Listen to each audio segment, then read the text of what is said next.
साबिक वज़ीर-ए-आला पंजाब परवेज़ इलाही के खिलाफ चेयरमैन पीटीआई की पेशी पर तोड़फोड़ से मुतल्लिक केस 31 अक्टूबर तक मुलतवी कर दिया गया। मीडिया से गुफ्तगू में परवेज़ इलाही का कहना था कि जो हालात चल रहे हैं तमाम सियासतदानों को इलेक्शन से कबल हिफाजती जमानत करा लेनी चाहिए।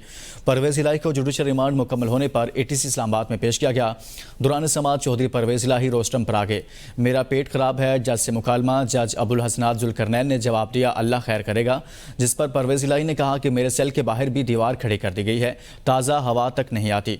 मेरे सेल के बाहर एक अजनबी को बिठाया हुआ है। जज ने इस्तफसार किया, अजनबी कौन है? इसका नाम ही अजनबी है क्या? चलें पता करते हैं अजनबी कौन है। अदालती कार्रवाई के बाद मीडिया से गैर रस्मी गुफ्तगू करते हुए परवेज़ इलाही का कहना था कि जो हालात चल रहे हैं तमाम सियासतदानों को इलेक्शन से कबल हिफाजती जमानत करा लेनी चाहिए। चेयरमैन पीटीआई से बैकडोर मुज़ाकरात पर कुछ नहीं कर सकता। बिजली महंगी होने के असल जिम्मेदार शरीफ बरादरान हैं। नवाज शरीफ की वापसी की तारीख बदलने से मुतल्लिक सवाल पर कहा, नवाज शरीफ खुद भी बदल गए हैं।